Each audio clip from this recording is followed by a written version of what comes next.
మట్టి సోపదిగాళ్ళు అనేటువంటి ఒక పేరు కూడా ఉంది అధ్యక్ష. జోడెడ్ల జతగాళ్ళు అనేటువంటి ఒక పేరు కూడా ఉంది అధ్యక్ష. అట్లాంటి వ్యవసాయ రంగాన్ని గడిచినటువంటి 10 సంవత్సరాల్లో నిర్లక్ష్యం చేసి వ్యవసాయ రంగాన్ని పట్టించుకోకుండా దాదాపు గడిచిన 10 సంవత్సరాల్లో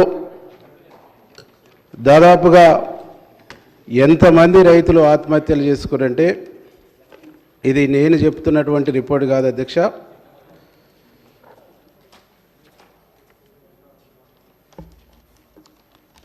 నాలుగు 439 మంది చనిపోయారు అధ్యక్ష. ఆ తర్వాత 2,230 మంది చనిపోయారు అధ్యక్ష. ఇవన్నీ బీఆర్ఎస్ 10 ఏళ్ల పాలనలో రైతుల ఆత్మహత్యలు అధ్యక్ష. NCRB national crime record bureau స్పష్టమైన లెక్కల ప్రకారం అధ్యక్ష నేను మీ ద్వారా ఈరోజు అగ్రికల్చర్ మినిస్టరే ఒక స్వయంగా రైతు కాబట్టి అగ్రికల్చర్ మినిస్టర్ గారికి రైతు కష్టాలు, రైతు కన్నీళ్ళు, రైతు కడగళ్ళు తెలుసు కాబట్టి ఈరోజు అధికారంలోకి వచ్చినటువంటి కాంగ్రెస్ ప్రభుత్వం ఒక నిజమైన రైతుకు వ్యవసాయ శాఖను అప్పచెప్తే ఆ వ్యవసాయ శాఖను అభివృద్ధి పదంలో తీసుకుపోవడానికి, ఆ వ్యవసాయ శాఖను చక్కబెట్టడానికి ఎట్లాంటి ప్రణాళికలు, ఎట్లాంటి పద్ధతులు తీసుకొస్తారనేటువంటి దానికి ఈ ప్రభుత్వం ప్రవేశపెట్టినటువంటి అగ్రికల్చర్ బడ్జెట్ 75,000 కోట్లంటే ఇంతకంటే సంతోషం ఇంకొకటి ఉండదు అధ్యక్ష. ఈ దేశంలో వ్యవసాయ రంగానికి ఇంత పెద్ద ఎత్తున బడ్జెట్ పెట్టినటువంటి రాష్ట్రం మొట్టమొదటిగా తెలంగాణ రాష్ట్రం అని చెప్పేసి సగర్వంగా చెప్తా ఉన్నా అధ్యక్ష. ప్రస్తుతం గతంలో ఉన్నటువంటి బీఆర్ఎస్ ప్రభుత్వం రైతును రాజు చేస్తామన్నారు, రైతు ఆదాయం 2 పెంచుతామన్నారు. రైతును రాజు చేసిన సంగతి దేవుడు ఎరుగు, కానీ రైతుల్ని అప్పుల పాలు చేసిందనేటువంటిది ఈ సత్యం తెలంగాణ సమాజానికి మొత్తం తెలుసు అధ్యక్ష. ఒక రైతు వ్యవసాయం చేసుకోవాలంటే రైతు 1 ఎకరా పొలం దున్నటానికి నాటు పెట్టే టైంకు దున్నకానికే 6,000 నుంచి 8,000 వరకు ఖర్చు వస్తుంది అధ్యక్ష. నాటు వేయడానికి 5,000 రూపాయల ఖర్చు వస్తుంది అధ్యక్ష. ఎరువులకు వచ్చేసి దాదాపు 3,000 చిల్లర ఖర్చు వస్తుంది అధ్యక్ష. దీన్నన్నిటిని కూడా వాళ్ళు 5,000 ఇచ్చి రైతుకి ఏదో అద్భుతాలు చేస్తున్నట్టు, రైతుని ఏదో రాజు చేస్తున్నట్టు ఒకటి గబ్బా కొట్టుకురు తప్ప రైతుకు జరిగింది, రైతుకు వనగూరింది, రైతుకు మేలు జరిగింది మాత్రం శూన్యం, శుద్ధ తప్పు అనేటువంటి ఒక విషయాన్ని ఈ సందర్భంగా మీ ద్వారా ప్రభుత్వం దృష్టికి, గౌరవ వ్యవసాయ శాఖ మంత్రి దృష్టికి తీసుకొస్తున్నటువంటి అధ్యక్ష. గడిచినటువంటి బీఆర్ఎస్ పాలనలో ఈరోజు చాలా సంస్కరణలు తీసుకొచ్చినట్టు, చాలా మార్పులు తీసుకొచ్చినట్టు, చాలా అద్భుతాలు చేసినట్టు ఒట్టి గబ్బాలు కొట్టిరు తప్ప చేసినటువంటి అద్భుతాలు శూన్యం అనేటువంటిది మీ ద్వారా నేను గుర్తు చేయదలుచుకున్నా అధ్యక్ష. మొదట ఒక మాట చెప్పిన అధ్యక్ష, దొడ్లడ్డు వేయకండి, సన్నొడ్లు వేస్తే మంచి లాభాలు వస్తాయని చెప్పారు అధ్యక్ష. వీళ్ళని నమ్మి రైతులంతా సన్న ఒడ్లు వేస్తే ఈ ఒడ్లను కొనే నాదులు లేక రైతులు అన్నమో రామచంద్రాని బాధపడ్డటువంటి సందర్భం కూడా మనం పత్రికల ద్వారా చూసినాం. వారికి కూడా స్వయంగా తెలుసు అని కూడా ఈ సందర్భంగా నేను గుర్తు చేస్తా ఉన్నా అధ్యక్ష. ఇంకొక మాట చెప్పారు అధ్యక్ష, పత్తి వేయొద్దు అని చెప్పారు. ఆ సంవత్సరం రైతులు వీళ్ళ మాటలు నమ్మి పత్తి వేయకుండా కందులు, పెసళ్ళు ఇవన్నీ కూడా వేసినటువంటి రైతులకు కొనే నాదుడు లేక, ఈ పంటను కొనే నాదుడు లేక, మార్కెట్ లేక నానా యతన పడ్డటువంటి పరిస్థితుల్లో ఆ సంవత్సరం పత్తికి విపరీతమైనటువంటి రేటు మార్కెట్లో పెరిగిందనేటువంటి ఒక విషయాన్ని ఈ సందర్భంగా మేము గుర్తు చేస్తూ ఉన్నాం అధ్యక్ష. గడిచిన ప్రభుత్వం అశాస్త్రీయమైనటువంటి ఆలోచనతోని, అశాస్త్రీయమైనటువంటి నిర్ణయాలతోని రైతుల వెన్ను విరిచింది, రైతుల నడ్డి విరిచింది, రైతులను నట్టేట ముంచిందని చెప్పేసి ఈ సందర్భంగా మీకు గుర్తు చేయదలుస్తున్నా అధ్యక్ష. ఒక మాట చెప్తారు వాళ్ళు పదే మేము రైతుకు సంబంధించి ఏ కారణం చేత చనిపోయినా 5 లక్షల సంబంధించినటువంటి ఇచ్చినామని చెప్పేసి చెప్తా ఉన్నారు అధ్యక్ష. గతంలో కాంగ్రెస్ గవర్నమెంట్ ఉన్నప్పుడు ఒక జీవో తీసిరు అధ్యక్ష. ఏ రైతైనా ఆత్మహత్య చేసుకుంటే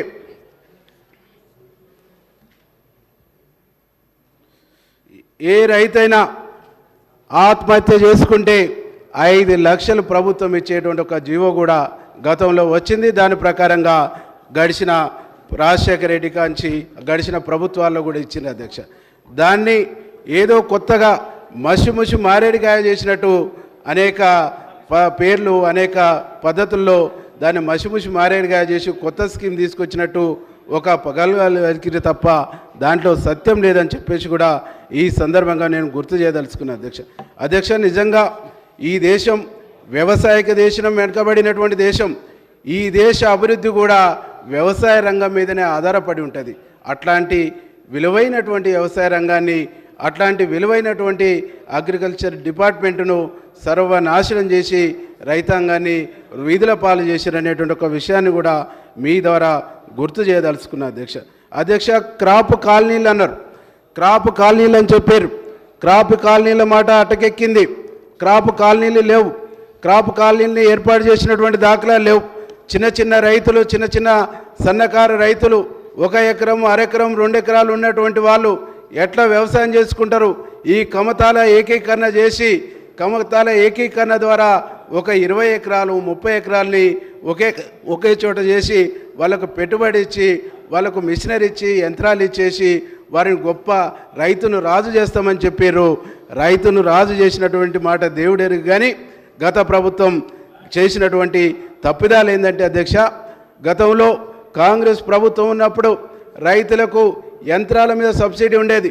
ఒక్కసారి గడిచిన 10 సంవత్సరాల్లో ట్రాక్టర్లు ఇచ్చిరు తప్ప ఆ తర్వాత ట్రాక్టర్లు ఇచ్చినటువంటి దాఖలాలు లేవు. తైవాన్ పంపుల మీద సబ్సిడీ ఉండే, అవిటిని ఎగ్గొట్టారు. రైతులకు సంబంధించినటువంటి యంత్రాల మీద సబ్సిడీ ఉండే, అవి ఎగిరిపోయినాయి. రైతులకు సంబంధించిన అన్ని సబ్సిడీలను కూడా తుంగలో తొక్కి, అన్ని సబ్సిడీలను కూడా ఎగ్గొట్టి ఈరోజు రైతును రాజు చేస్తామని చెప్పేసినటువంటి మాటలు పేపర్లకు మిలిగినాయి తప్ప రైతును నట్టేట ముంచినటువంటి ఒక సందర్భం కూడా ఈ సందర్భంగా మీకు గుర్తు చేస్తా ఉన్నా అధ్యక్ష. ఒక్కటి కాదు అధ్యక్ష, రైతాంగానికి సంబంధించినటువంటి ఏ ఒక్క ఆలోచన కూడా శాస్త్రీయంగా చేసినటువంటి దాఖలాలు లేవు అధ్యక్ష. అశాస్త్రీయమైనటువంటి నిర్ణయాలు, అనాలోచితమైనటువంటి నిర్ణయాలతోని తెలంగాణ రైతాంగాన్ని నట్టేట ముంచిననేటువంటి ఒక విషయాన్ని ఈ సందర్భంగా మీకు గుర్తు చేయదలుచుకున్నా అధ్యక్ష. తెలంగాణలో అధ్యక్ష నాకు 2 సబ్జెక్టులు ఉన్నాయి అధ్యక్ష. ఒకటి అగ్రికల్చర్, రెండోది చేనేత కార్మికులు కూడా, చేనేత రంగం కూడా నా నియోజకవర్గంలో ఎక్కువ ఉంది కాబట్టి దానికి కూడా గడిచిన 10 సంవత్సరాల్లో చాలా నష్టం జరిగింది. నాకు కొద్దిగా అవకాశం ఇవ్వాలని చెప్పేసి కోరుతూ ఈరోజు మా ముఖ్యమంత్రి రేవంత్ రెడ్డి గారు అధికారంలో వచ్చిన వెంటనే తెలంగాణలో రైతాంగాన్ని కాపాడాలని, రైతాంగాన్ని రక్షించుకోవాలని, రైతాంగాన్ని అన్ని విధాలుగా కాపాడుకోవాల్సినటువంటి అవసరం, బాధ్యత మనందరిపైన ఉంది. ఎన్నికల్లో మనం ఇచ్చినటువంటి హామీల్ని అమలు చేయాలని చెప్పేసి ఈరోజు శరవేగంగా 75,000 కోట్ల నిధులు పెట్టేసి ఈరోజు వ్యవసాయ రంగాన్ని దండగా అన్నటువంటి పరిస్థితి నుండి రైతులు వ్యవసాయం చేయాలంటే భయపడకానించి ఈరోజు రైతులు ఒక పండగలాగా వ్యవసాయం చేసుకునేటువంటి గొప్ప అవకాశాల్ని ఈరోజు ఈ బడ్జెట్ ద్వారా కల్పించాలని చెప్పేసి సగర్వంగా నేను చెప్తా ఉన్నా అధ్యక్ష. ఈరోజు గతంలో గడిచినటువంటి 10 సంవత్సరాల్లో రుణమాఫీ అన్నారు. రుణమాఫీ పేరు చెప్పేసి అధికారంలోకి వచ్చినప్పటికీ రుణమాఫీ కూడా సక్రమంగా జరగలేదు అధ్యక్ష. 4 విడతలుగా జరిగింది అధ్యక్ష. ఈ 4 విడతలు జరిగినటువంటి రుణమాఫీలో కూడా రైతులు వడ్లు అమ్ముకొని వడ్లకు సంబంధించినటువంటి డబ్బులు బ్యాంకులలో పెడితే ఆ రుణమాఫీ కింద రుణమాఫీ సక్రమంగా కాకపోవడం మూలంగా ఆ వడ్ల డబ్బులను కూడా బ్యాంకు వాళ్ళు కట్ చేసుకున్నటువంటి దాఖలాలు చాలా ఉన్నాయి అధ్యక్ష. వీళ్ళు చెప్పినటువంటి రైతు బంధిస్తే కూడా వడ్డీ కింద జమ చేసుకున్నటువంటి పరిస్థితి గతంలో ఉంది అధ్యక్ష. ఈరోజు నిజంగా వీళ్ళు ఇచ్చినటువంటి రైతు బంధుతోని రైతాంగం కనుక గొప్పగా ఉండుంటే, వీళ్ళు ఇచ్చినటువంటి రుణమాఫీతోని రుణాలే మాపై ఉండుంటే ఈరోజు మా ప్రభుత్వం, మా ముఖ్యమంత్రి గారు తీసుకున్నటువంటి నిర్ణయం 2 లక్షల రుణాల మాఫీలో 1,00,000 రుణాలు మాఫీ అయినాయి. ఇంకా కొన్ని నిమిషాల్లో కొన్ని గంటల్లో ఇంకొక 1,50,000 రుణాలు కూడా మాఫీ కాబోతున్నాయి. నిజంగా వీళ్ళు రుణమాఫీ చేసి ఉంటే ఈరోజు ఈ ప్రభుత్వానికి ఇన్ని లక్షల కోట్లు మాఫీ చేయవలసినటువంటి అవసరం ఏమొచ్చునో ఒక్కసారి వాళ్ళు ఆలోచన చేయాలని చెప్పేసి ఈ సందర్భంగా నేను గుర్తు చేస్తా ఉన్నా అధ్యక్ష. ఈరోజు రైతు ప్రభుత్వం అంటే ఎట్లుంటుందో ఆనాడు రాజశేఖర రెడ్డి గారిని చూసిర్రు, ఈనాడు ముఖ్యమంత్రి రేవంత్ రెడ్డి గారిని చూస్తుండ్రు. ఇది ప్రజాపాలన అంటే, ఇది రైతు రాజ్యం అంటే, ఇది రైతు సంక్షేమ ప్రభుత్వం అంటే అని చెప్పేసి చాలా గర్వంగా చెప్తా ఉన్నా అధ్యక్ష. ఇంకా వీళ్ళు చేసినటువంటి రైతులకు సంబంధించి ఒక్క ఇబ్బంది కాదు అధ్యక్ష, అనేక రకాల ఇబ్బంది చేశారు అధ్యక్ష. ఇలా మార్కెట్లు, దీనికి అనుసంధానంగా ఉన్నటువంటి మార్కెట్లో ఈరోజు రైతులకు సంబంధించి వడ్లు అమ్ముకుంటే వారికి అమాలి ఛార్జీలు కూడా ఇవ్వలేనటువంటి పరిస్థితి గడిచిన 8 సంవత్సరాల్లో ఉంది అధ్యక్ష. 8 సంవత్సరాల్లో అమాలీలకు కూడా డబ్బులు ఇవ్వక అవి కూడా రైతులు భరించినటువంటి ఒక పరిస్థితి ఈరోజు తెలంగాణలో ఉంది అధ్యక్ష. దానికి తోడు రైతులకు సంబంధించి మ్యాచర్ చూసేటువంటి మిషన్లు వీళ్ళు మాన్యువల్ ఇచ్చారు. మిల్లర్స్ కాడ సంబంధించి హై క్లాస్ మిషన్లు ఉండటం మూలంగా ఇక్కడికక్కడికి గ్యాప్ వచ్చి రైతులకు ఐకేపీ సెంటర్లకు తీవ్రమైనటువంటి ఇబ్బందులై చాలా బాధపడ్డటువంటి ఒక పరిస్థితి ఉంది అధ్యక్ష. ఈ పరిస్థితులన్నీ కూడా మారాలని, ఈ పరిస్థితులన్నీ కూడా పోవాలని చెప్పేసి ఈ ప్రభుత్వం ఈ బడ్జెట్ సంవత్సరంలో 75,000 కోట్ల రూపాయలు పెట్టి ఈరోజు రైతును అభివృద్ధి పదంలో తీసుకుపోవడానికి, రైతును రక్షించుకోవడానికి ప్రయత్నం చేస్తూ ఉంది. ఈరోజు మనం చూస్తున్నాం అధ్యక్ష, కమ్యూనిస్టు సోదరులు తప్ప రైతులతో పాటు కూలీల గురించి ఎవరు కూడా మాట్లాడరు. మా ముఖ్యమంత్రి గారు ఈ బడ్జెట్లో రైతులతో పాటుగా రైతులకు రుణమాఫీ ఇవ్వడంతో పాటుగా కూలీలకు కూడా 12,000 రూపాయలు ఇస్తామని చెప్పేసి ఎన్నికల్లో ఇచ్చినటువంటి హామీని 100% ఇంప్లిమెంటేషన్ చేయడానికి ఈ